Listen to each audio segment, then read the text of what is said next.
नमस्कार प्रिय विद्यार्थियों, स्वागत है आप सभी का आपके अपने YouTube चैनल एनवीरा एजुकेशन पर। मैं महेंद्र बंजारा आज आप लोगों के लिए रीजनिंग की महामैराथन क्लास लेके आया हूं और आज की इस क्लास में बीएसटीसी और पीटीटी से रिलेटेड महत्वपूर्ण प्रश्नों की हम बात करने वाले हैं और ये हमारा महामैराथन का पार्ट 2 वीडियो है बीएसटीसी और पीटीटी से रिलेटेड, क्योंकि इससे पहले पार्ट 1 जो आप लोगों ने बहुत शानदार तरीके से देखा है, अच्छे से समझा है और बहुत अच्छा रेस्पॉन्स उसके ऊपर दिया है, तो कंटिन्यू इसे भी अच्छे से देखें, वीडियो पूरा जरूर देखें और अपने कमेंट माध्यम से बताएं कि आपको ये क्लास कैसी लगी है। और नए हैं तो हमारे चैनल को सब्सक्राइब जरूर कर लीजिएगा।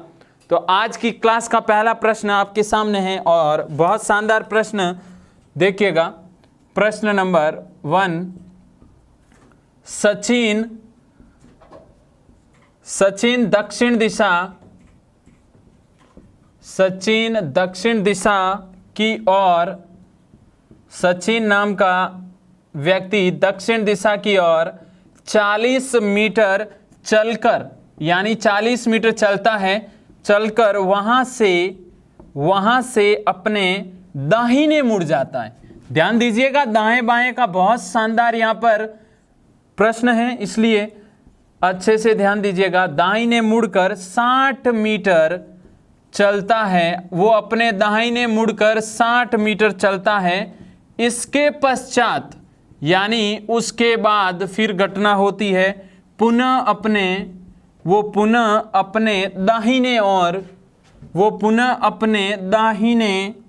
मुड़कर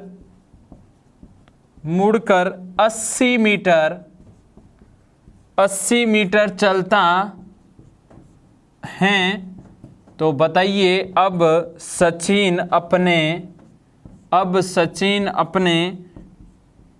प्रथम स्थान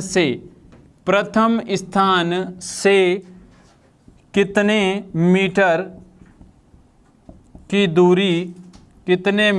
की दूरी पर तथा किस दिशा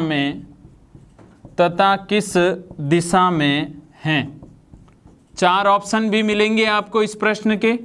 ऑप्शन ए है आपका 72.11 मीटर और दिशा देखिए उत्तर पश्चिम। बहुत शानदार प्रश्न आया हुआ है और ये प्रश्न आपके एग्जाम में पूछा जा चुका है, तो इसलिए अच्छे से समझिएगा। और अब की बार जो आप एग्जाम दे रहे हो उसमें भी आपको इस टाइप के खूब सारे प्रश्न मिलने वाले हैं, इसलिए आप इस चीज़ को बहुत गहनता से और अपने दिमाग में इसे फिक्स कीजिएगा। मीटर उत्तर पश्चिम तीसरा ऑप्शन हो गया और चौथा ऑप्शन है आपका 73.11 मीटर उत्तर पूर्व। तो अच्छे से समझिएगा, प्रश्न आपके सामने है। करने का तरीका सबसे इंपॉर्टेंट है। जो 12th पास करके इस एग्जाम के लिए बीएसटीसी और पीटीटी का एंट्रेंस एग्जाम दे रहे हैं, उनके लिए ये चीज़ें बहुत ही शानदार है, उनके लिए ये चीज़ें समझने लायक है, क्योंकि पूरा डीपली नॉलेज भी इसके अंदर चाहिए होता है दिशाओं से संबंधित। अब देखिएगा, सचिन दक्षिण दिशा की ओर 40 मीटर। पहले प्रश्न को हल करने से पहले मैं यहाँ दिशाएं लिख रहा हूँ। ये उत्तर दिशा है आपकी, ये है दक्षिण दिशा है, और ये है पूर्व दिशा, और ये है पश्चिम दिशा। ये 4 दिशाएं जिसकी जानकारी आपको 100% होनी चाहिए।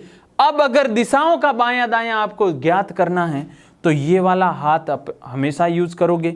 इस हाथ को इस उत्तर दिशा पे रखोगे, ये वाला हाथ नहीं यूज करना है, राइट हैंड आपको यूज नहीं करना है। ये वाला हाथ यूज करूं तो जब मैं इस दिशा की ओर रखूंगा तो ये जो नाखूनों वाला भाग है, ये नाखूनों वाला भाग बायां और ये हथेली वाला भाग दायां। यानी अगर उत्तर दिशा की तरफ व्यक्ति का मुख है, वो उत्तर दिशा में चल रहा है, तो उसका बायां इधर और उसका दायां उस तरफ होगा। क्लियर है ना? अगर व्यक्ति पूर्व की ओर चल रहा है तो ऐसे हाथ रखा जाएगा, नाखूनों वाला भाग क्या हो जाएगा? बायां, हथेली वाला भाग दायां।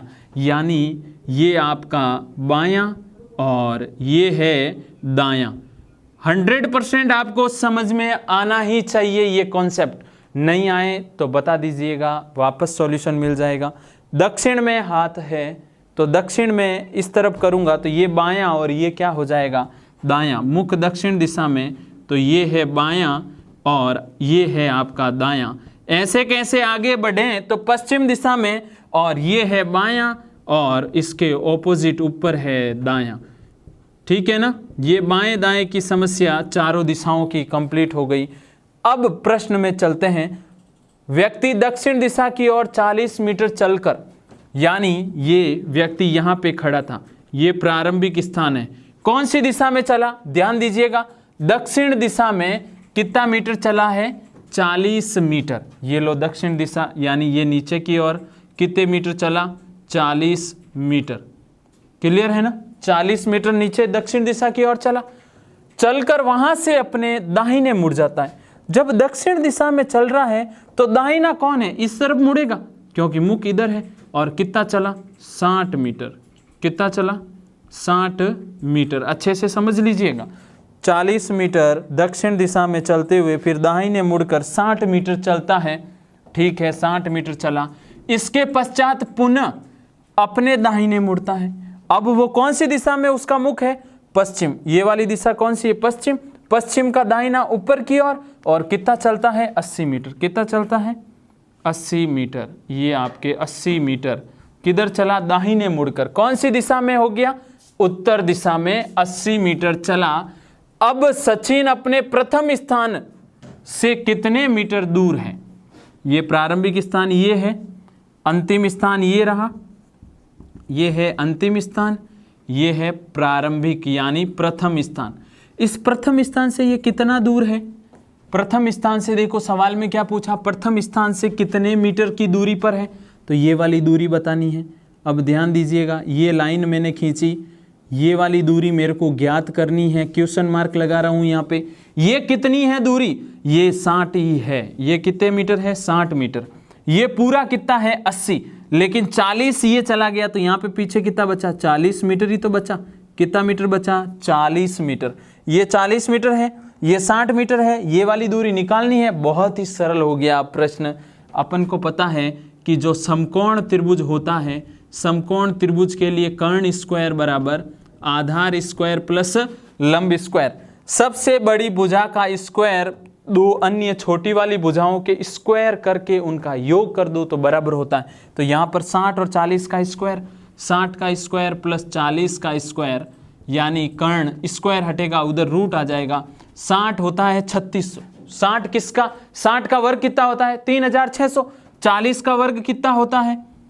4 चौक 16 यानी 1600। टोटल जोड़ूंगा तो कितना होगा? ये है आपका 3600 और ये है 1600। 3600 और 1600 4600 और 600 कितना हो जाएगा? 5200। 5200 अपने ऑप्शन में ही नहीं है। लेकिन क्या आपको यहाँ पर दिशाओं के बारे में भी जानकारी है? किस दिशा में होगा? क्योंकि प्रश्न पूछा है ना, वो प्रथम स्थान से कितने मीटर दूर है और किस दिशा में। अब ध्यान दीजिएगा, ये 4 दिशाएं, ये उत्तर है, ये दक्षिण है, ये पूर्व है और ये पश्चिम है। इन दोनों के मध्य कौन सी दिशा होती है? ये वाली दिशा है आपके उत्तर पश्चिम। कौन सी दिशा है? उत्तर पश्चिम। अब ध्यान दें, यहाँ पे उत्तर पश्चिम 3 ऑप्शन में है। ऑप्शन डी तो गलत हो गया क्योंकि ये वो उत्तर पूर्व में नहीं है, उत्तर पश्चिम में है। इन तीनों में से कौन सा ऑप्शन सही है? तो इसका क्या आप सॉल्यूशन निकाल सकते हो? बहुत इजी है। 5200 दो के जोड़े बनेंगे, वर्गमूल निकालना। मैथमेटिक्स भी यहाँ पे इंक्लूड हो गई है। तो कैसे? पहला वाला जोड़ा 7 बाहर लिखूंगा, 7 7 49 माइनस और प्लस अंदर हो जाएगा, इधर 14 हो जाएगा, उधर कितना बचेगा? 3, 00 हो जाएगा। यहाँ पर 2 लिखूंगा, 72 पॉइंट समथिंग आएगा। 72 पॉइंट समथिंग किस में है? ऑप्शन नंबर ए में। किस में है? Option number A. तो कौन सा ऑप्शन सही हो गया? Option number A. वो चीज़ें आपको आनी ही चाहिए। अगर अंतिम चीज़ वहाँ यहाँ तक पहुँच के भी अगर ये नहीं निकाल पाए तो फिर हल करने का कोई मीनिंग नहीं रहेगा। तो अच्छे से आपको समझ में आया होगा। नेक्स्ट प्रश्न नंबर 2 की ओर चलते हैं। बहुत शानदार प्रश्न और भी हमारे पास हैं, कंटिन्यू पूरा वीडियो देखिएगा। आगे वाला प्रश्न कथा निष्कर्ष से जुड़ा हुआ और बहुत बड़ी समस्याएं यहाँ से आती है, उन समस्याओं का मैं हल करने की कोशिश करूंगा आप लोगों के। और ये सारे जो प्रश्न हल करवाए जा रहे हैं नोटबुक में अच्छे से लिख लीजिएगा ताकि आपका एग्ज़ाम बेहतरीन हो सके, क्योंकि नोटबुक में लिखोगे तो ही आप अपनी तैयारी कर पाओगे, वापस देख पाओगे वहाँ से। प्रश्न हैं आपके सामने, बहुत ही शानदार प्रश्न। नीचे दिए गए कथन के अनुसार, नीचे दिए गए कथन के अनुसार, नीचे दिए गए कथन के अनुसार कुछ निष्कर्ष दिए गए हैं, कुछ निष्कर्ष दिए गए हैं।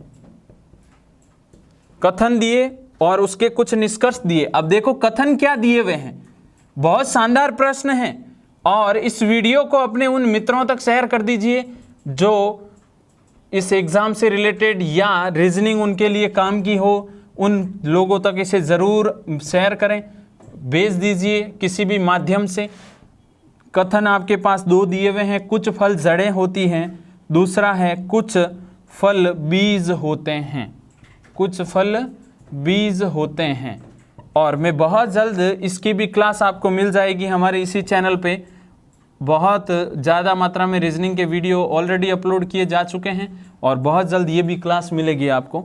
ऑप्शन नहीं पढ़ना है, अभी निष्कर्ष की ओर चल रहे हैं। निष्कर्ष अ में है सभी फल जो जड़े नहीं हैं बीज होते हैं, बीज होते हैं। प्रश्न बहुत बड़ा है, हल करना बस माइंड यहाँ पे स्थिर चाहिए। कुछ जड़ें बीज होती हैं, कुछ जड़ें बीज होती हैं। ऑप्शन स में हैं कुछ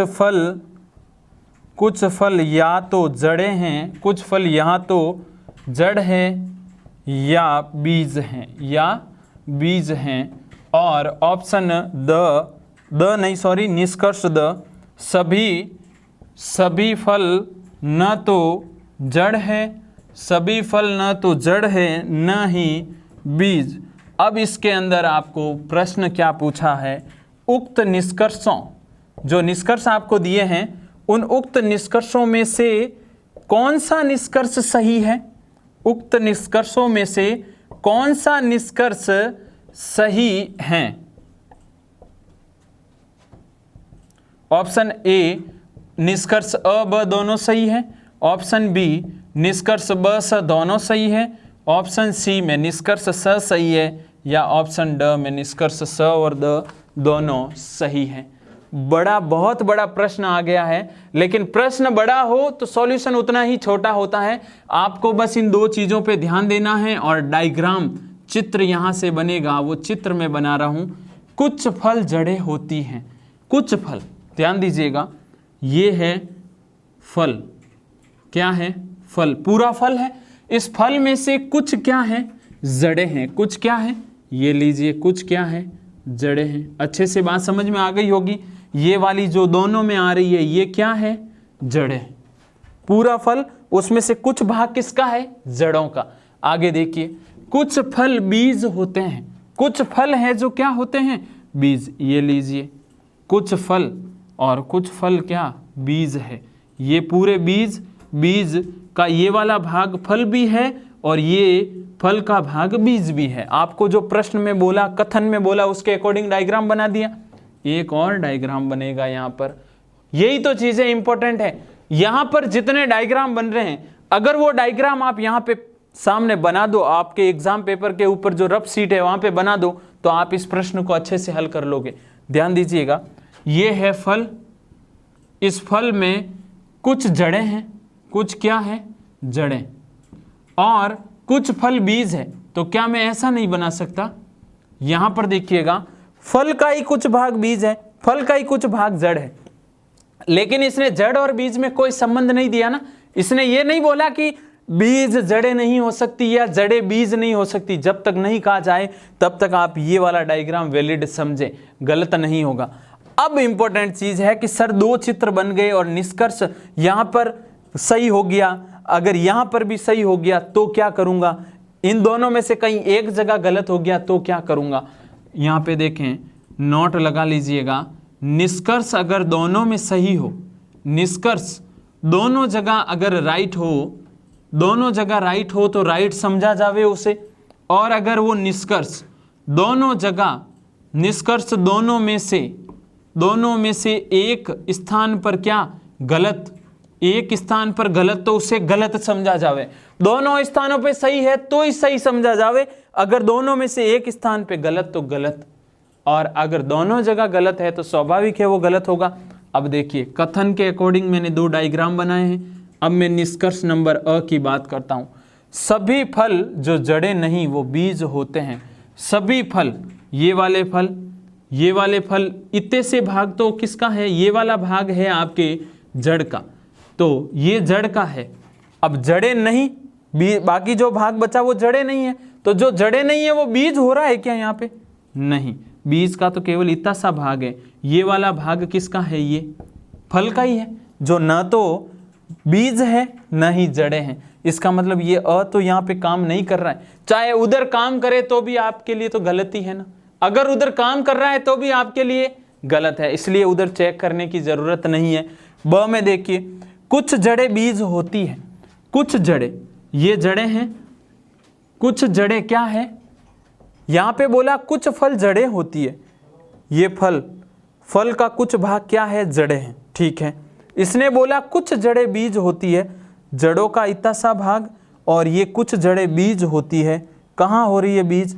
यानी इस डायग्राम के अंदर देखूं तो ये जड़ अलग है, बीज अलग है, ना तो इनके बीच कोई संबंध बन रहा है। उधर अगर बन भी गया तो भी गलत है ना, क्योंकि दोनों निष्कर्षों में राइट होना अनिवार्य है, तो यहाँ पर दूसरा भी गलत। तीसरा निष्कर्ष, कुछ फल या तो जड़ है या बीज। कुछ फल, ये फल या तो बीज है या जड़, बिल्कुल यहाँ पे सत्य है। उधर चलते हैं, उधर भी चेक करना है, क्या पता उधर गलत हो गया तो ये गलत हो जाएगा। कुछ फल जड़ या बीज, ये पूरे फल है, इस फल में से ये कुछ जड़ भी है और कुछ बीज भी, यहाँ पे भी सत्य है। इसका मतलब ऑप्शन नंबर सी आपका राइट है। कौन सा निष्कर्ष, इस कथन के अकॉर्डिंग कौन सा निष्कर्ष सही है? निष्कर्ष नंबर स। डायग्राम बनाने आनी चाहिए, बहुत इजी प्रश्न आपके एग्जाम में आने वाले हैं, डरने की ज़रूरत 100% नहीं है। बस कंटिन्यू ये वीडियो देख लीजिए, बहुत फ़ायदा आपके एग्जाम में हो जाएगा। तो प्रश्न आगे वाले की ओर चलते हैं। आगे वाले ऑप्शन पे जाने की ज़रूरत नहीं है, अब आपके दिमाग में ये चीज़ आ जानी चाहिए।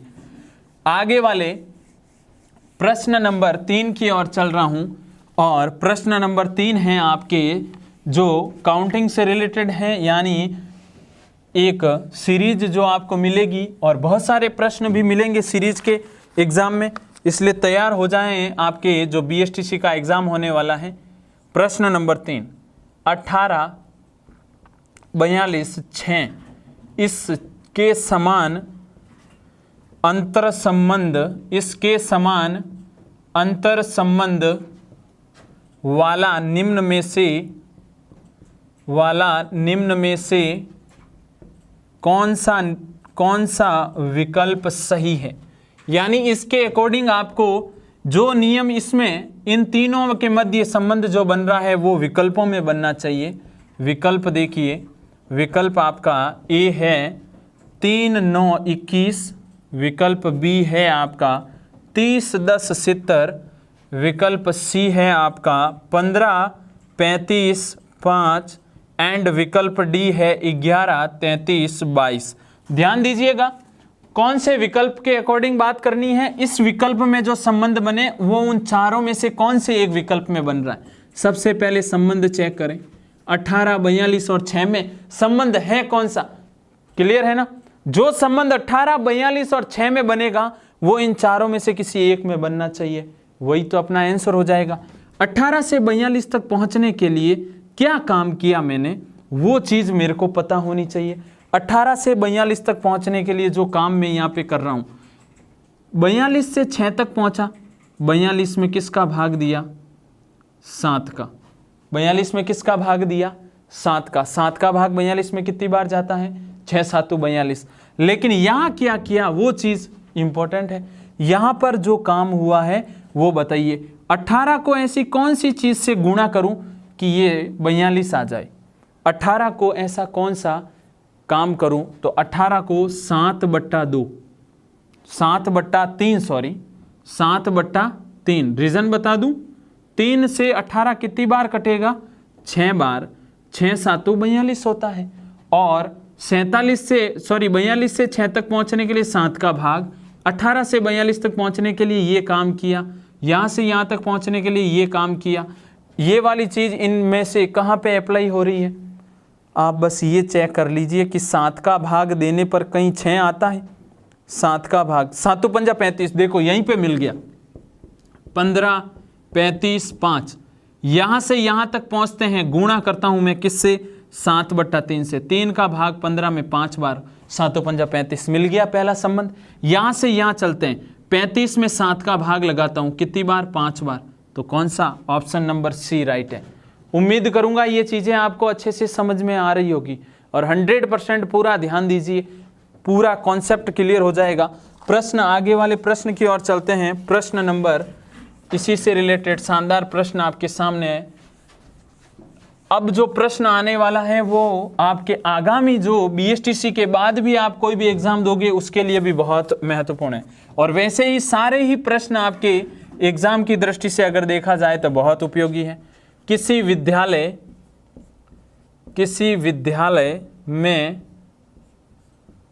विद्यालय में फार्म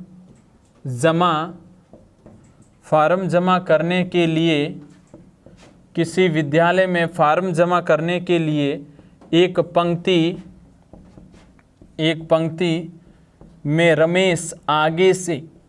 रमेश नाम का जो व्यक्ति है वो आगे से 10वें स्थान पर हैं, आगे से 10वें स्थान पर, तथा सुरेश नाम का जो व्यक्ति है, तथा सुरेश पीछे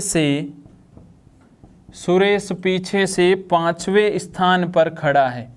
सुरेश पीछे से 5वें स्थान पर खड़ा है। तो यदि दोनों अपना स्थान आपस में बदल लें, यदि दोनों अपना स्थान आपस में बदल लें, यानी अपने स्थानों को वो चेंज कर लें, बदल लेते हैं, तो रमेश आगे से 19वें स्थान पर हो जाता है। रमेश आगे से 19वें स्थान पर हो जाता है। तो आगे बढ़ते हैं। ऐसी स्थिति में सुरेश पीछे से किस स्थान पर होगा। बहुत शानदार प्रश्न है आपके सामने और ये प्रश्न स्थान परिवर्तन से रिलेटेड है और ये टॉपिक ऑलरेडी इस प्लेटफॉर्म एनवीरा एजुकेशन जो यूट्यूब चैनल है उसके ऊपर आपके लिए चढ़ाया हुआ है वीडियो, तो आप अच्छे से वहाँ से भी इसे देख सकते हैं और अच्छे से कॉन्सेप्ट को क्लियर कर सकते हैं। प्रश्न क्या है, किसी विद्यालय में फॉर्म जमा करने के लिए एक पंक्ति में रमेश नाम का जो व्यक्ति है वो आगे से 10वें स्थान पर है। ये पंक्ति है, इस पंक्ति में रमेश नाम का जो व्यक्ति है वो आगे से, कहाँ से, आगे से कितवें स्थान पर है ये रमेश नाम का व्यक्ति, 10वें नंबर पर है। आगे बढ़ते हैं। तथा सुरेश पीछे से 5वें स्थान पर, ये पीछे से सुरेश का स्थान कौन सा है, सुरेश है 5वें नंबर पर। अच्छे से समझ में आ गया। आगे से रमेश 10वें स्थान पर, सुरेश पीछे से 5वें स्थान पर।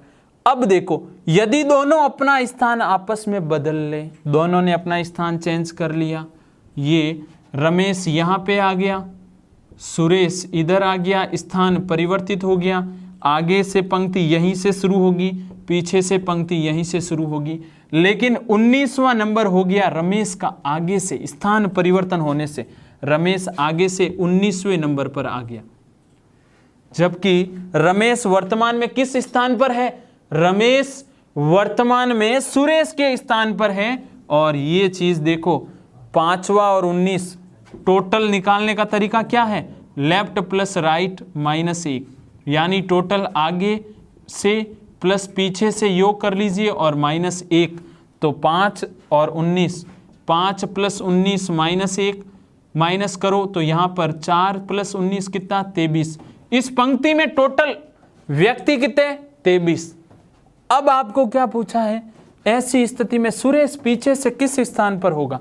ये सुरेश नामक जो व्यक्ति है वो पीछे से कौन से स्थान पर होगा, तो यहाँ पे देखिए रमेश और सुरेश एक दूसरे के ऑपोजिट आ रहे हैं, तो ये 10वां है, तो ये कितना होगा। इस पंक्ति में टोटल कितने 23 जने हैं, 23 में से 10 घटाइए और +1 कर लीजिए, 10 13 + 1 यानी 14वां स्थान होगा पीछे से किसका, सुरेश का। कौन से स्थान पर होगा वो, 14वें स्थान पे। क्लियर है ना। ये चीज़ें आपको 100% आपके BSTC के एग्ज़ाम में, PTT के एग्ज़ाम में बहुत हेल्प करेगी ये चीज़ें, क्योंकि इस टाइप के प्रश्न आपको एग्ज़ाम में श्योरली मिलेंगे। आगे वाले प्रश्न की ओर चल रहे हैं और वो भी एक बेहद शानदार प्रश्न है, प्रश्न नंबर 5। तो प्रश्न नंबर 5 देखिएगा, और वो भी एक बेहद अंग्रेजी वर्णमाला से रिलेटेड प्रश्न है और बहुत ही शानदार प्रश्न आपके सामने आने वाला है। कंटिन्यू पूरे वीडियो को देखिएगा और साथ में बने रहिएगा और उन लोगों तक इसे ज़रूर शेयर कीजिएगा जिनके लिए ये चीज़ बहुत उपयोगी है। तो प्रश्न नंबर 5 है आपका, यदि अंग्रेजी वर्णमाला को Z से, यदि अंग्रेजी वर्णमाला को Z से आरंभ करें, कहाँ से, Z से आरंभ कर विपरीत क्रम में अगर मैं लिख दूं इसे, कौन से क्रम में, विपरीत क्रम में लिखें, तो दाएं से, विपरीत क्रम में लिख दिया जाए तो दाईं ओर से 17वें अक्षर, दाईं ओर से 17वें एवं बाईं ओर से 12वें अक्षर के मध्य में कौन सा अक्षर होगा, के मध्य में कौन सा अक्षर होगा। ऑप्शन सुन लीजिए और अच्छे से बहुत शानदार तरीके से मैं आपको ये प्रश्न हल करवाऊंगा। ऑप्शन ए में है P, ऑप्शन बी है Q, ऑप्शन सी है O एंड ऑप्शन डी है N। आपको बोला है अंग्रेजी वर्णमाला को Z से लिखना शुरू करते हैं, तो Z से लिखना शुरू करते हैं तो कुल मिला के A पीछे है, B फिर C फिर D E F G H I J K L M N O P Q R S T U V W X Y और Z से लिखना आरंभ करूं, आपको ये तो पता ही है कि ये बाईं ओर से, अगर यहाँ से चलना है तो बाईं ओर से, और पीछे से अगर चलना है तो दाईं ओर से। आपको बोला अंग्रेजी वर्णमाला को Z से आरंभ करके विपरीत क्रम में लिखा, ठीक है, विपरीत क्रम में लिखा। दाईं ओर से 17वां अक्षर, दाईं ओर से 17वां अक्षर कौन सा होगा, Q, कौन सा होगा, Q। बाईं ओर से 12वां अक्षर, चलिए बाईं ओर से काउंट करते हैं, 1 2 3 4 5 6 7 8 9 10 11 12, 12वां अक्षर कौन सा हो गया, ये तो है 12वां अक्षर, किधर से, बाईं ओर से, और ये है आपका, सॉरी ये है 17वां अक्षर। क्लियर है ना, कहाँ से, दाईं ओर से। इन दोनों के मध्य कौन सा अक्षर है, इन दोनों के मध्य है P, कौन सा है, P। बड़ा ही सिंपल सा क्वेश्चन है, इन दोनों के मध्य कौन सा अक्षर है, P। अगर ये आगे से A से शुरुआत हो तो भी आप अच्छे से हल कर सकते हो, और अगर Z से शुरू हो तो भी आप अच्छे से कर सकते हो। चलते हैं आगे वाले प्रश्न नंबर 6 की ओर, ध्यान दीजिएगा। प्रश्न नंबर 6 भी बहुत ही शानदार प्रश्न है, और ये प्रश्न आपके लिए, आपके एग्जाम की दृष्टि से उपयोगी प्रश्नों को मैं आपके बीच लेके आया हूं, तो आप इसे अच्छे से अपनी नोटबुक में भी जरूर लिखिएगा। प्रश्न 6, निम्न अंक श्रेणी में अंतिम अज्ञात संख्या क्या होगी, अंतिम अज्ञात संख्या क्या होगी। अब देखो, इस प्रकार के जब भी प्रश्न आते हैं आपके दिमाग में हमेशा प्लस से शुरुआत होती है। मैं भी आपको समझाता हूं कि किस प्रकार आप शुरुआत करते हो, आपके दिमाग में क्या चीज़ चलती है वो मैं आपको समझाता हूँ। Option A 187, B 176, C 165 and D 167। शुरुआत इस प्रश्न की मैं कर रहा हूँ। अब जब भी ऐसा प्रश्न मिले दिमाग में एक ही चीज आती है कि सबसे पहले अपन देखते हैं क्या कोई प्लस वाला गैप तो नहीं चल रहा है, 1 जोड़ने से आगे वाली संख्या तो नहीं आ रही है, 5 जोड़ने से तो नहीं आ रही है, वही क्रम तो नहीं चल रहा है, कभी कोई माइनस पे नहीं जाएगा, कोई गुणा पे नहीं जाएगा, कोई भाग पे नहीं जाएगा, सीधा प्लस। और वही ज्यादातर वही चीजें सही हो जाती है।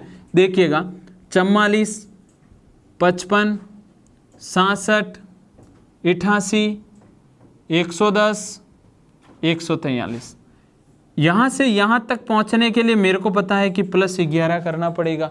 और जनरल सी बात है कि 11 के पहाड़े में 44 आता है, 11 चौक 44 और 11 5 55 होता है। आगे बढ़ते हैं, 55 से 67 फिर दिख रहा है, 11 जोड़ दो, आराम से काम हो जाएगा। लेकिन 67 से 88 22 जोड़ना पड़ेगा, और 88 से 110 फिर 22 जोड़ना पड़ेगा। कहने का मतलब 2 बार 11 जुड़े, 2 बार 22। अब की बार कितना जुड़ना चाहिए? फिर आप कहोगे सर 33 जोड़ दीजिए। देख लो 33 जोड़ने पर 143 आता है, तो अब एक बार और 143 में कितना जुड़ेगा? 33। आंखें बंद करके ये चीज कर लेनी है। 33 जुड़ेगा तो कितना हो जाएगा? 176। कौन सा ऑप्शन सही है? Option number B. अगर ऑप्शन में ये चीजें मिल जाती है तब तो राइट, नहीं तो दूसरा तरीका आगे बढ़ेंगे। माइनस है, भाग है, गुणा है, खूब सारे तरीके हैं। आगे वाले प्रश्न नंबर चलते हैं 7 की ओर। और प्रश्न नंबर 7 आपके कथा निष्कर्ष से रिलेटेड प्रश्न है। बहुत शानदार प्रश्न आज आपको इस पूरे वीडियो सीरीज में मिलने वाले हैं, और कोई भी कंपटीशन क्लास वाला बच्चा देखे उसके लिए ये प्रश्न बहुत उपयोगी है। नीचे दिए प्रश्न नंबर 7, नीचे दिए गए कथन, नीचे कुछ कथन हैं। इस कथन के आधार पर, इन कथनों के आधार पर कुछ निष्कर्ष आपको दिए जा रहे हैं, कुछ निष्कर्ष दिए गए हैं, कुछ निष्कर्ष आपको दिए गए हैं। कथन सुन लीजिए अच्छे से, और अच्छे से नोटबुक में लिखना है, पहले समझ के फिर लिखिएगा। सभी बसें सड़क हैं। आपके कहीं बच्चे जो नए हैं, 12th पास करके आए हैं, उन बच्चों को कह दूं कि ये चीज़ें आपको जो प्रश्न में दिया जा रहा है उसे सत्य माने, कि प्रश्न में आपको दिया सभी बसें सड़क हैं तो सभी बसें सड़क हैं। कथन में जो चीज़ दी हुई है उसे हमेशा सत्य माने। सभी सड़कें नदी हैं, सभी सड़कें नदी हैं। और आपके सामने निष्कर्ष आ रहा है, निष्कर्ष है पहला, और उसे दिया गया है, अ से डिनोट किया गया है। सभी बसें नदी हैं, सभी बसें नदी हैं। फिर ब में देखिए कुछ सड़कें बसें हैं, कुछ सड़कें बस हैं। आगे चलता हूँ तो स आता है निष्कर्ष, कुछ नदियाँ सड़क हैं, कुछ नदियाँ सड़क हैं। और द पे चलूँ तो कुछ नदियाँ बस हैं, कुछ नदियाँ बस हैं। और बहुत शानदार तरीके से मैं 100% आपके दिमाग में ये चीज़ें फिक्स करने की कोशिश करूँगा, बस ध्यान आपको यहीं रखना है। प्रश्न क्या है? उक्त निष्कर्षों में से कौन सा निष्कर्ष सही है? कौन सा निष्कर्ष सही है? तो ऑप्शन नंबर अ है आपका। ऑप्शन नंबर अ में है अ, स, द तीनों सही है। ऑप्शन नंबर ब में है अ और ब सही है। ऑप्शन नंबर सी में है इनमें से कोई नहीं, यानी कोई भी आपका निष्कर्ष सही नहीं है। या ऑप्शन नंबर ड उपयुक्त सभी, यानी सभी राइट हैं। बहुत ही शानदार प्रश्न सामने आ चुका है, हल करते हैं। डायग्राम बनाना बहुत ज़रूरी है। सभी बसें सड़क हैं, ये है बसें, और सभी बसें क्या है भाई? सड़क है। बसें सारी किसके अंदर आ गई है? सड़क में। सभी सड़कें नदी हैं, सभी सड़कें खुद किस में आ गई है? नदी के अंदर। अब देखो मैं आज आपको एक और डायग्राम यहाँ पे बना के बताता हूँ कि ये डायग्राम जब ऐसी स्थिति आ जाए तो यही बसें हो जाएगी, यही सड़क हो जाएगी और यही नदी। यानी सभी बसें सड़क हैं, सभी बसें और सड़क एक दूसरे में समाहित हो सकती है, कोई दिक्कत नहीं है।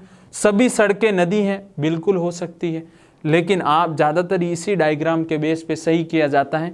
एक नोट लिखना है, नोट ये है, अंदर से बाहर की ओर जाने पर, अंदर से बाहर की ओर जाने पर, अंदर से बाहर की ओर जाने पर कुछ व सभी दोनों निष्कर्ष सही होते हैं, दोनों निष्कर्ष सत्य हो जाते हैं। अगर मैं अंदर से बाहर की ओर चलूं तो दोनों निष्कर्ष 100% सही हो जाते हैं। समझिएगा, निष्कर्ष कथन के अकॉर्डिंग ये रहे, सभी बसें नदी हैं, ये बसें हैं, और ये सभी बसें इस नदी में आ रही है या नहीं आ रही है? आ रही है।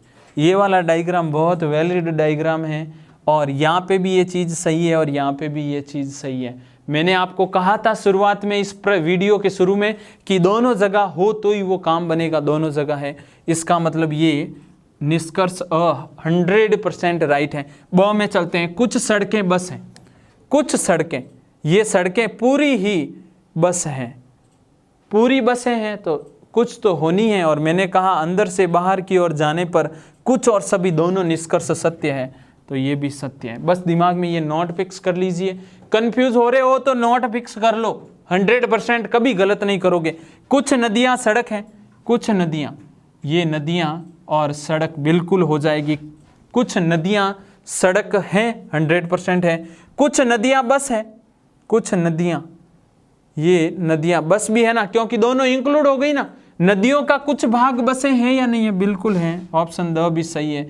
इसका मतलब चारों ऑप्शन राइट हो गए, तो कौन सा उपयुक्त सभी अपना राइट आंसर। डायग्राम ये भी वैलिड है, ये भी वैलिड है। अंदर से बाहर जाने पर कुछ और सभी दोनों ही निष्कर्ष हमेशा सत्य होते हैं। अच्छे से स्क्रीनशॉट ले लीजिए। एग्जाम में यही वो प्रश्न है जो आपको आपके साथ जो एग्ज़ाम दे रहा है उससे आगे यही वाले प्रश्न आपको निकालेंगे। तो उम्मीद मैं हमेशा करता हूँ अपने विद्यार्थियों से, आप लोगों से, कि ये आप ज़रूर अच्छे से अपनी नोटबुक में लिखोगे और उन मित्रों तक ज़रूर शेयर करोगे जिनके लिए ये काम आने वाली चीज़ें हैं। अगर नए हो तो सब्सक्राइब करना भी ना भूलें चैनल को, क्योंकि आपके लिए एनवीरा एजुकेशन और भी बहुत सारी चीज़ें जो नहीं होगी वो आपके लिए 100% मिल जाएगी आपको। 8वां प्रश्न है, यदि प्लस का अर्थ इनटू, यानी प्लस को इन्होंने कहा कि इनटू लिख देना, ठीक है, प्लस को इनटू कर देंगे, एवं माइनस है ना, उस माइनस को ये कह रहे हैं कि माइनस का अर्थ आप भाग लिख दीजिए, ठीक है, माइनस को भाग लिख देंगे। हो तो, अगर ये वाला अर्थ हो तो परिणाम बताइए, 1 + 1 माइनस 1 + 1 माइनस 1 + 1 माइनस 1 माइनस 1, इसका वास्तविक मूल्य क्या होगा? इसका वास्तविक मूल्य क्या होगा? ऑप्शन ए है आपके लिए 1, ऑप्शन बी है आपके लिए 0, ऑप्शन सी है आपके लिए 4 एंड ऑप्शन डी है आपके लिए 3। आराम से कर लेंगे। मैं आप लोगों के लिए कोशिश अगर कर रहा हूं तो आपका भी जो दायित्व बने वो ज़रूर आप पूरा कीजिएगा। आपको इसमें बोला है प्लस का अर्थ क्या है? इनटू। जहां पे प्लस आवे वहां पे आप क्या कर दोगे? इनटू। और माइनस का अर्थ आपको क्या बताया हुआ है इस प्रश्न में? भाग। क्या बताया हुआ है? भाग। जहां माइनस मिले वहां क्या कर दीजिएगा? भाग। तो इस प्रश्न का हल अपन करने जा रहे हैं, अच्छे से देखिएगा। 1 का 1, जहां प्लस है वहां क्या लिखूंगा? इनटू। 1 का 1, जहां माइनस है वहां क्या लिखूंगा? भाग। 1 का 1, प्लस की जगह इनटू कर दूं, 1 का 1, माइनस की जगह क्या कर दूं? भाग। 1 का 1, प्लस की जगह क्या कर दूं? इनटू 1, माइनस की जगह क्या कर दूं? भाग। 1 का 1 रखिएगा, प्लस की जगह क्या करना है? इनटू। वापस देख लीजिए, ये प्लस हो गया इनटू, माइनस हो गया भाग, प्लस हो गया इनटू, माइनस हो गया भाग, ये प्लस हो गया इनटू, ये माइनस हो जाएगा आपके भाग, और ये 1 माइनस 1। क्लियर है ना? अब इसे हल करते हैं। आपको पता है भाग जब चेंज होता है, भाग को गुणे में बदलते हैं तो क्या नियम है? भाग गुणे में बदलता है तो अंश हर बन जाता है और हर अंश हो जाता है। खूब सारे गणित के नियम भी साथ में क्लियर हो रहे हैं। पहले बोडोमास के नियम, वी बोडोमास के नियम के अकॉर्डिंग पहले भाग सॉल्व होता है। तो यहाँ पे गुणा 1 सब जगह, क्योंकि 1/1 लिखूंगा तो वो बात तो एक ही हुई ना, ये और ये 1/1 हो गया, ये फिर 1/1 हो गया, एक ये इंटू 1/1 1/1, रिजल्ट क्या आएगा 1, और ये 1 अपना क्या है आंसर। 1 को कितनी बार गुणा करो, 1 में 1 का भाग कितनी बार लगाओ, परिणाम 1 ही रहेगा। क्लियर है ना। अब नेक्स्ट प्रश्न नंबर 9 की ओर चलते हैं, अच्छे से देखिएगा। तो प्रश्न नंबर 8 की ओर चल रहे हैं और वो भी बहुत शानदार प्रश्न आपके सामने आने वाला है, अच्छे से देखिएगा। प्रश्न नंबर 8 और किस प्रकार वो प्रश्न आप हल करोगे वो भी मैं शॉर्ट माध्यम से बताने की कोशिश करूंगा। प्रश्न नंबर है आपका 8वां, और एक व्यक्ति के चित्र की ओर, एक व्यक्ति के चित्र की ओर संकेत करते हुए, एक व्यक्ति के चित्र की ओर संकेत करते हुए विजय ने कहा कि इसकी माँ मेरे पिता के पुत्र की पत्नी है, मेरे पिता के पुत्र की पत्नी है। यदि विजय के कोई सगा भाई एवं सगी बहन, विजय के कोई सगा भाई एवं सगी बहन, रियल बहन और भाई नहीं हैं, तो ये चित्र विजय से किस प्रकार संबंधित हैं, ये चित्र विजय से किस प्रकार संबंधित हैं। और ऑप्शन नंबर ए है आपका भतीजा, यानी ये चित्र है जो विजय से किस प्रकार संबंध रखता है। ऑप्शन बी है पुत्र, ऑप्शन सी है चाचा एंड ऑप्शन डी है चचेरा भाई।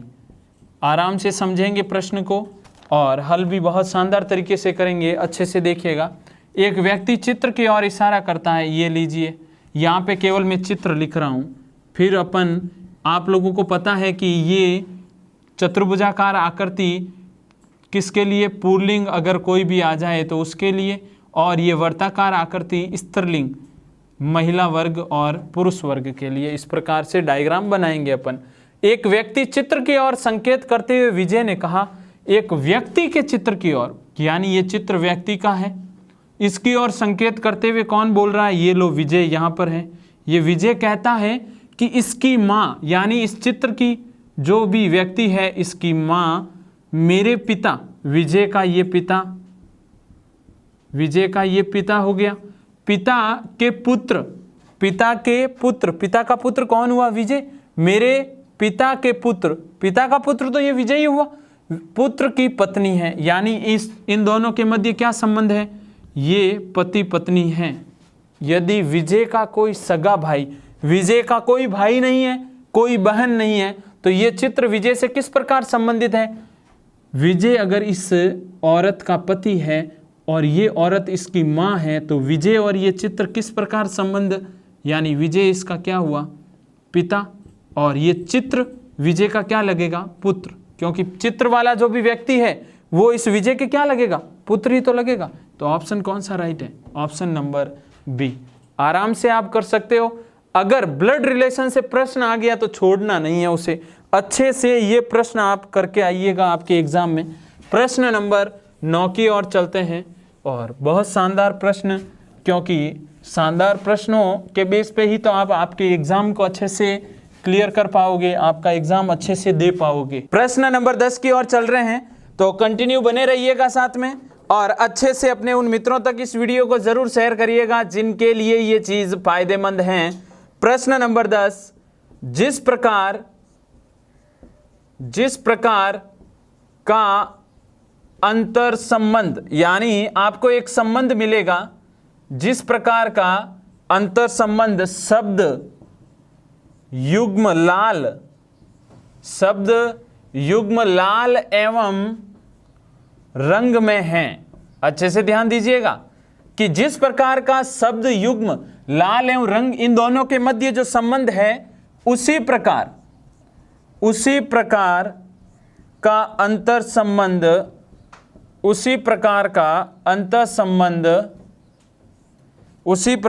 अंतर संबंध निम्न में से किस शब्द युग्म में है? किस शब्द युग्म में है?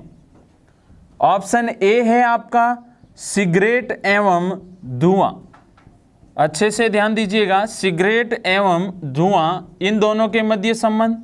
ऑप्शन बी दूध एवं मलाई, इनके मध्य जो संबंध है वो इसके अकॉर्डिंग है। या फिर चाय एवं दूध के मध्य। और ऑप्शन डी है जल एवं द्रव।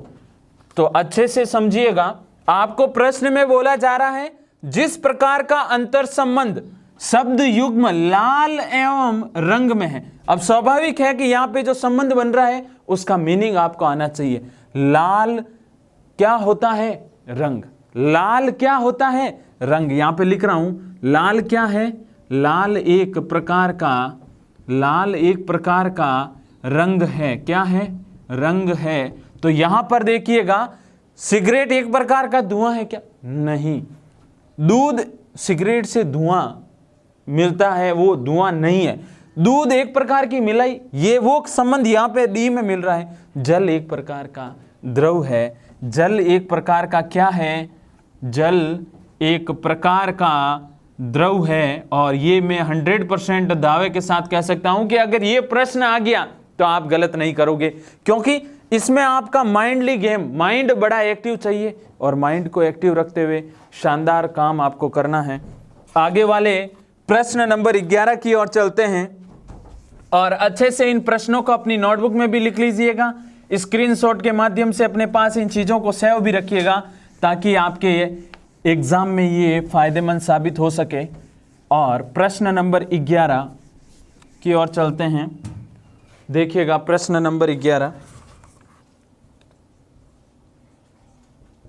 कि विद्यालय जिस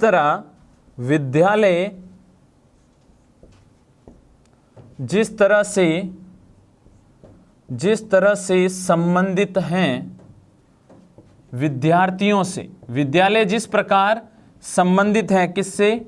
विद्यार्थियों से। विद्यालय का संबंध है किससे? विद्यार्थियों से। उसी प्रकार से उसी तरह अस्पताल निम्नलिखित में से किससे संबंधित हैं? निम्नलिखित में से किससे संबंधित हैं? तो देखिएगा अच्छे से, और ऑप्शन भी आपको मिलेंगे। ऑप्शन ए है रोगी कक्ष, ऑप्शन ए है रोगी कक्ष, ऑप्शन बी है बिस्तर, ऑप्शन सी है आपका चिकित्सक, ऑप्शन सी है चिकित्सक एंड ऑप्शन डी है रोगी। तो आपके सामने प्रश्न में क्या पूछा गया है? विद्यालय जिस तरह संबंधित है विद्यार्थियों से, उसी तरह अस्पताल निम्नलिखित में से किससे संबंधित है? विद्यालय का संबंध किससे है? विद्यार्थियों से। यानी विद्यालय जहां पर विद्यार्थी बैठते हैं, पढ़ते हैं। क्लियर है ना? तो अस्पताल का संबंध किससे है? रोगी कक्ष से है, बिस्तर से है, चिकित्सक से है, या इसके अकॉर्डिंग रोगी से है? तो सामने दिख रहा है ऑप्शन नंबर कौन सा राइट है? Option number D. क्लियर है ना? ऑप्शन नंबर डी आपका क्या है? रोगी। और अस्पताल का संबंध किससे हुआ? रोगी से। क्लियर है ना? आगे वाले प्रश्न नंबर 12 की ओर चलते हैं और प्रश्न नंबर 12 आपको अच्छे से ध्यान देना है और अच्छे से उस प्रश्न को भी लिखिएगा अपनी नोटबुक में। जब वीडियो आप कंप्लीटली देख लो तो उसके बाद ये चीज़ें नोट डाउन कर लीजिएगा। प्रश्न नंबर है 12, निम्न चार में से तीन किसी प्रकार से एक समान है, यानी कोई ना कोई संबंध यहां पे बनेगा तीन में, और उनका एक समूह बनता है,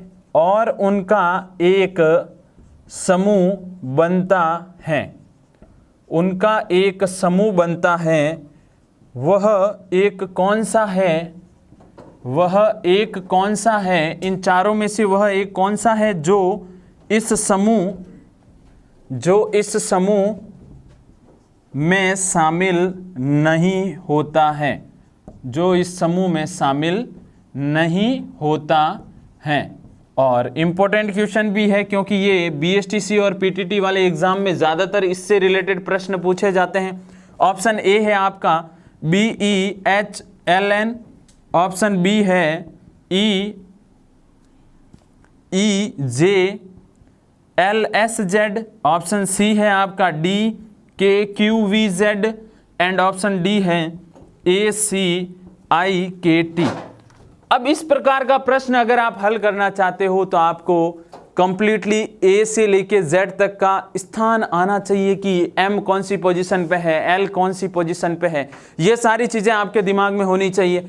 उसका रीजन देखिएगा, अगर एग्जाम में ये प्रश्न आता है तो आप सबसे पहले इनके क्रम को जल्दी से लिख के इनका स्थान लिख दीजिए।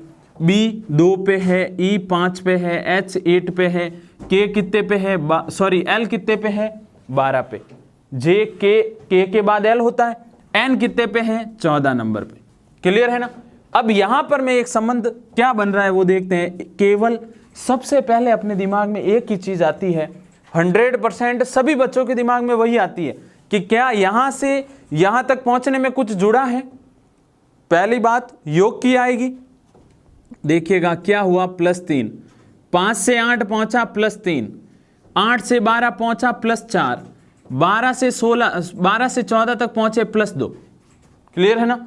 आगे वाले बी ऑप्शन की बात करता हूं, EJLSZ, E5, जे आपके कौन से 10वें नंबर पे हो गया जे इजोटी के अकॉर्डिंग। एल का नंबर कौन सा है 12, और एस कौन सा है, एस है 19, टी से पहले आता है, और जेड किस 26वें नंबर पे। अब यहां पर क्रम देखिएगा, क्या इनके मध्य संबंध +5 +2, यहां से यहां तक पहुंचूं तो +7 हो रहा है, 19 से 26 तक पहुंचूं तो +7 हो रहा है। संबंध अभी किसी प्रकार का इन दोनों में नहीं दिखाई दे रहा है।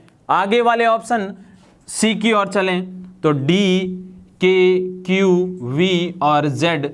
डी 4 पे आता है, के 11 पे आता है, क्यू 17 पे आता है, यू के बाद वी आता है, एस, टी, यू और वी अल्ट्रा वायलेट वेव के अकॉर्डिंग ये 22 नंबर पे, और जेड की पोजीशन 26।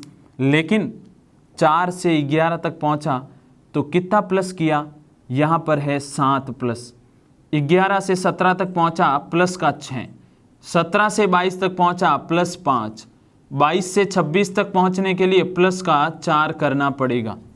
यहां पर देखूं तो एक एक घटता हुआ क्रम 7, 6, 5 और 4, इन दोनों में किसी प्रकार का कोई संबंध नहीं बन रहा है। ऐसे कैसे, ऑप्शन डी ACIKT, ए 1 पे, सी 3 पे, आई 9 पे, के 11 पे और टी 20 पे। आराम से देखिएगा, 1 से 3 तक पहुंचने में +2 किया, 3 से 9 तक पहुंचने में प्लस का 6 किया, 9 से 11 तक पहुंचने में +2, 11 से 20 तक पहुंचने में प्लस का 9। क्या यहां पर आपको ऑप्शन अलग कोई दिखाई दे रहा है?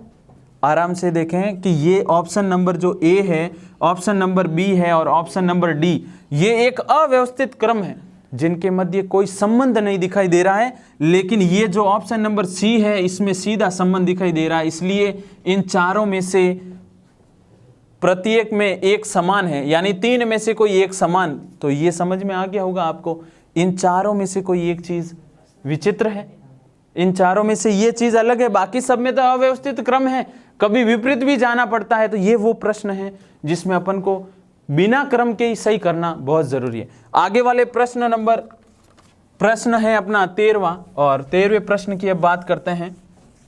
अच्छे से देखिएगा, वो भी इसी सीरीज से रिलेटेड प्रश्न है और उसमें भी आपको अल्फ़ाबेट सीरीज पूरी कंप्लीटली आनी चाहिए।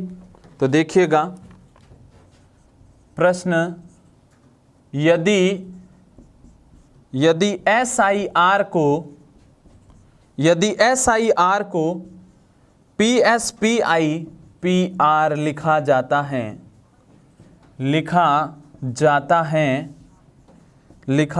है तो MAN को कैसे लिखा जाएगा? MAN को कैसे लिखा जाएगा? ऑप्शन आपके सामने। ऑप्शन नंबर ए है आपका PMANP, ऑप्शन नंबर बी है आपका PMPAPN, ऑप्शन नंबर सी है NANP, ऑप्शन नंबर डी है MPANP। तो देखें ये प्रश्न कैसे हल करेंगे अपन। SIR को क्या लिखा गया है? PSPIPR। तो SIR के नीचे सबसे पहले जो चीज़ इसके लिए संबंध है वो लिख दीजिए, PSPIPR, ठीक है ना। यहाँ पर आपको नंबरिंग यानी लिखने की भी ज़रूरत नहीं है। अगर देखो तो S वापस, I भी वापस, R भी वापस, सब के आगे क्या लगा दिया गया है? P। तो यहाँ पर तो कुछ करने की ज़रूरत भी नहीं है। M के पहले P, फिर M वापस, A से पहले P, फिर A वापस, N से पहले P, फिर N वापस, और ये चीज़ ऑप्शन नंबर कौन सा? बी अपना राइट आंसर है। क्लियर है ना। आगे बढ़ते हैं और आगे वाला एक और प्रश्न अच्छे से ध्यान दीजिएगा, कथा निष्कर्ष से रिलेटेड प्रश्न है। और अभी तक अपन ने 13 प्रश्न कंप्लीट कर लिए हैं। ये है आपका प्रश्न नंबर 14। प्रश्न नंबर 14, कथन है आपके सामने कि सभी प्रिंटर कंप्यूटर हैं, सभी प्रिंटर कंप्यूटर हैं। फिर बोला है सभी कीबोर्ड कंप्यूटर हैं। ये है आपके सामने कथन, और यहाँ पे निष्कर्ष भी दिए गए हैं। निष्कर्ष को विशेष रूप से देखिएगा। पहला निष्कर्ष है सभी कीबोर्ड प्रिंटर हैं, सभी कीबोर्ड प्रिंटर हैं। और सेकंड निष्कर्ष में बोला गया है सभी कंप्यूटर कीबोर्ड हैं, सभी कंप्यूटर कीबोर्ड हैं। तो ऑप्शन ए देखिए इसका क्या है। ऑप्शन ए है केवल निष्कर्ष एक सत्य है, केवल निष्कर्ष एक सत्य है। ऑप्शन बी है आपका न तो निष्कर्ष एक, न ही दो सत्य हैं, न तो निष्कर्ष एक न ही दो सत्य हैं। ऑप्शन नंबर सी है केवल निष्कर्ष दो सत्य हैं, केवल निष्कर्ष दूसरा सत्य है। और ऑप्शन डी या तो निष्कर्ष एक या दो सत्य है, यानी या वाली स्थिति का बोल रहा है। और एक ऑप्शन ई भी है आपके साथ में, दोनों निष्कर्ष एक और दो दोनों ही क्या है? सत्य हैं। क्लियर है ना। तो यहाँ पर आपको क्या है, सबसे पहले कथन के अकॉर्डिंग डायग्राम बनाना है और फिर निष्कर्षों को उस कथन वाले जो डायग्राम अपन ने बनाया उससे कंपेयर करना है। सभी प्रिंटर कंप्यूटर है, सभी प्रिंटर, ये प्रिंटर का डायग्राम, और ये सभी प्रिंटर क्या है? कंप्यूटर है, ठीक है ना। उसके बाद आपको क्या बोला? सभी कीबोर्ड कंप्यूटर है, सभी कीबोर्ड, यानी ये कीबोर्ड किस में आ रहे हैं? कंप्यूटर के अंदर। यहाँ पे ये बना देता हूँ, ये है कीबोर्ड, और सभी कीबोर्ड क्या है? कंप्यूटर। क्या ये एक डायग्राम ही इसका सत्य है? इसके अलावा और डायग्राम बन सकते हैं? बिल्कुल, देखिएगा ये डायग्राम, ये है आपके कंप्यूटर की स्थिति और इसके अंदर ये प्रिंटर, और प्रिंटर का कुछ भाग कीबोर्ड भी तो हो सकता है, अपन को मना तो इसने नहीं किया, या फिर ये संपूर्ण भाग भी हो सकता है। अपन इन दो डायग्रामों के बेस पे ही इसको सत्य सिद्ध करने की कोशिश करते हैं।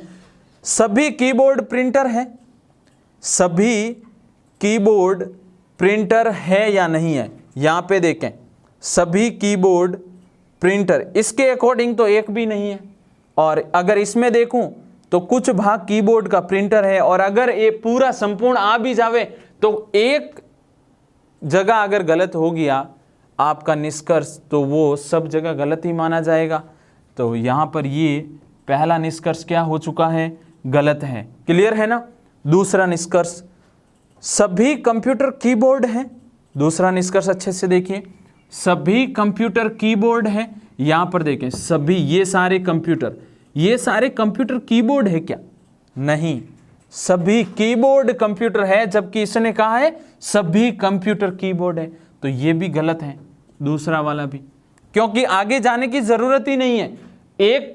एक में अगर गलत हो गया और आगे वाले में सही हो तो भी वो गलत ही माना जाएगा। तो पहला और दूसरा, न तो निष्कर्ष एक और न ही दूसरा, दोनों ही ऑप्शन नंबर बी आपका राइट है। न तो पहला निष्कर्ष फॉलो होता है, न ही दूसरा। प्रश्न नंबर 15 की ओर चलते हैं, और प्रश्न नंबर 15 अच्छे से ध्यान दीजिएगा, क्योंकि ये प्रश्न भी बहुत ज़्यादा एग्जाम में पूछे जाते हैं। तो प्रश्न आपका क्या है, अच्छे से देखिए। यदि 782 बराबर 20 और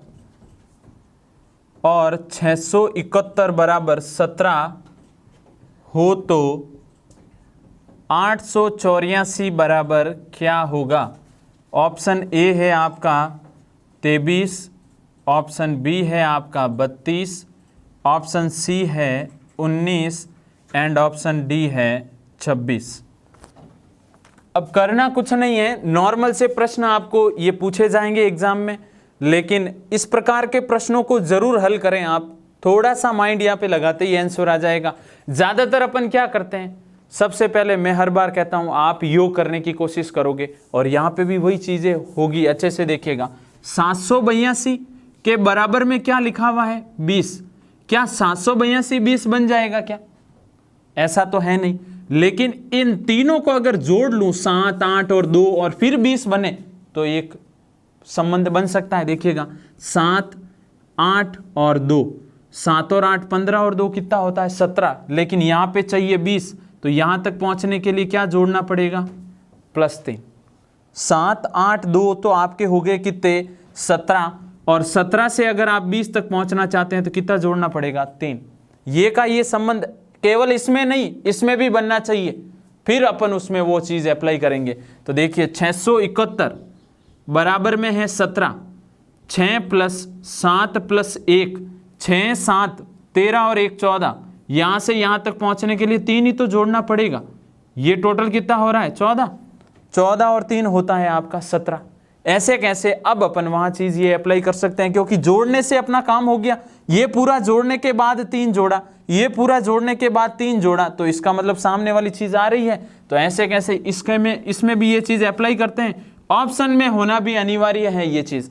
तो 8 + 8 + 4, 8 और 8 16 और 4 20, लेकिन अपन को 3 और जोड़ना पड़ेगा। इन 2 में जुड़ा है उसके अकॉर्डिंग टोटल कितना हो जाएगा?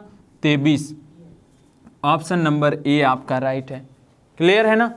आगे चलते हैं प्रश्न नंबर 16 की ओर, और प्रश्न नंबर 16 अच्छे से देखिएगा, और बहुत इंपॉर्टेंट प्रश्न जो एग्जाम में काफ़ी बार आता है, और जरूरी नहीं बीएसटीसी और पीटीटी, उससे आगे भी ये क्वेश्चन आपको जहां रीजनिंग है वहां आपको देखने को मिलेगा। प्रश्न है, लुप्त संख्या ज्ञात कीजिए। प्रश्न नंबर 16, लुप्त संख्या ज्ञात कीजिए। तो देखिए क्या है प्रश्न, 15, 10, 7 और यहाँ पे है 12, 36, 20, 9 और यहाँ पर है आपका 25, 28, 24, 11 और यहाँ पर जो संख्या आएगी वो आपको बतानी है। ऑप्शन सुन लीजिए, ऑप्शन ए है आपका 15, ऑप्शन बी है आपका 7, ऑप्शन सी है 17, ऑप्शन डी है 35। और इस प्रकार के जो प्रश्न अपन हल करेंगे, शुरुआत प्लस से करेंगे, फिर माइनस, फिर गुणा और फिर भाग, ऐसे ही कंटिन्यू चलेंगे। यहाँ पर देखें, इस क्रम को चेक करें, ऐसे कैसे वो का वो संबंध यहाँ भी बनना चाहिए, वो का वो संबंध यहाँ बनना चाहिए। 15 से 10 तक जाते हैं, 15 से 10 तक जाते हैं तो अपन देखें योग करते हैं एक बार।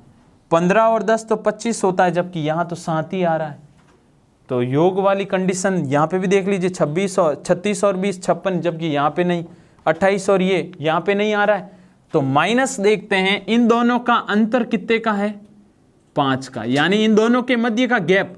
वो नहीं देखना है कि 15 में से 10 या 10 में से 15 घटाए, केवल मैं अंतर चेक कर रहा हूं, इन दोनों के बीच में कितने का अंतर है। अगर देखा जाए कितनी संख्याएं आएगी, 5। क्लियर है ना। ऐसे कैसे, यहां से ये देखें, ये 7 और 5, इन दोनों का योग कितना हो रहा है, 12। इन दोनों का अंतर 5 का है और ये 5 अगर आगे वाली संख्या में जोड़ दूं तो कितना होता है, 12।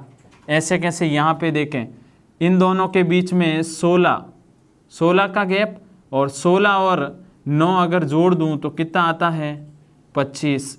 जो संबंध यहाँ पे बना है वो का वो संबंध यहाँ पे भी बनना चाहिए। तो यहाँ पे देखो 28 और 24 कितना, 4, और 4 और 15 जोड़ूं कितना होता है, 4 और 11 जोड़ूं कितना होता है, 15। तो अपना ऑप्शन नंबर कौन सा सही हो गया, ए। इस प्रकार के प्रश्न को अगर करना है, थोड़ा माइंड स्थिर रखें आप, और एग्जाम में ज़रूर ये प्रश्न हल हो जाएगा। प्लस, माइनस, गुणा या भाग, ये 4 चीज़ें आप अप्लाई करके देखिएगा। क्लियर है ना।